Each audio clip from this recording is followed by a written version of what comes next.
नमस्कार दोस्तों, आज हम आपको श्री कृष्ण जी के भगत सूरदास जी की भविष्यवाणी से रूबरू करवाने जा रहे हैं। कृपया इस वीडियो को ध्यानपूर्वक देखें। संत सूरदास जी का जन्म मथुरा के रुनकता नाम के गांव में सन 1540 में हुआ।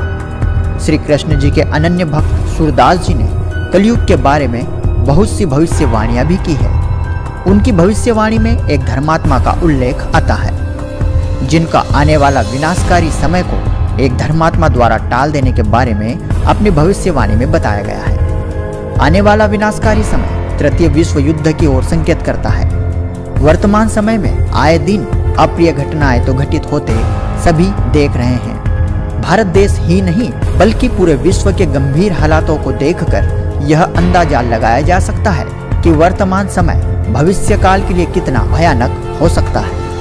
लेकिन अगर हम सूरदास जी की भविष्यवाणियों की बात करें तो हमें देखना है, क्या उनकी भविष्यवाणियों का संकेत इन्हीं घटनाओं की तरफ था, या फिर प्रकृति में कोई और उथल पुथल या कोई और अनहोनी घटना होने वाली है। अगर हाँ, तो क्या है वह प्राकृतिक उपद्रव जिसकी सच्चाई जानना हर मनुष्य के लिए बेहद जरूरी है। सूरदास जी की भविष्यवाणी वर्तमान के हालातों से ज्यों का त्यों मेल खाती है।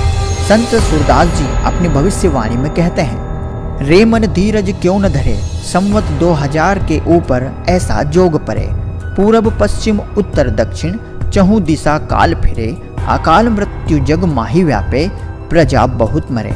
सूरदास जी कह रहे हैं कि हे मन, तू धैर्य क्यों नहीं रख रहा। संवत 2000 में ऐसा भयंकर समय आएगा जिसमें चारों दिशाओं में काल का तांडव होगा। हर जगह अकाल मृत्यु यानी लोग बेमौत मारे जाएंगे। आगे सूरदास जी बताते हैं कि इस भयंकर समय के चलते समस्त जन समूह में अर्थात प्रजा के विशालकाय झुंड में पृथ्वी पर युद्ध जैसी तबाही होगी, जनहानि होगी, अर्थात काफी बड़ी संख्या में लोग मारे जाएंगे। आगे की वाणी में सूरदास जी कहते हैं कि एक धर्मात्मा इस विनाशकारी समय को वश में करेगा।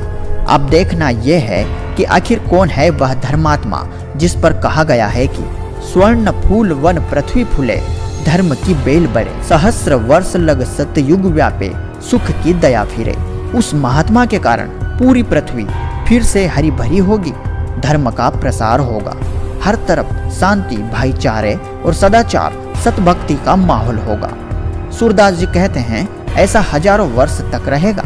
सब जगह उस धर्मात्मा की अपार शक्ति से सुख की दया फिरेगी।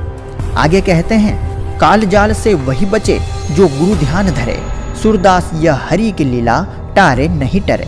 सूरदास जी ने स्पष्ट कहा है कि काल के भयंकर जाल से वही बचेगा जो गुरु का ध्यान धरेगा। ये परमात्मा की लीला है जो टारे नहीं टरे। मैं पक्के विश्वास से कह रहा हूँ, ऐसा होगा ही होगा। दोस्तों, सूरदास जी के यह वचन हमें भीतर तक झकझोर देते हैं और यह सोचने पर मजबूर कर देते हैं कि आखिर वह धर्मात्मा कौन है जिसकी असीम दया से, या फिर यूं कहें कि उस महापुरुष के अथक प्रयासों से समस्त जन समूह में चेतना का नया विस्तार होना लाजमी है। रे मन धीरज क्यों न धरे, संवत 2000 के ऊपर ऐसा जोग परे, पूरब पश्चिम उत्तर दक्षिण चहु दिशा काल फिरे, अकाल मृत्यु जग माही व्यापे, प्रजा बहुत मरे।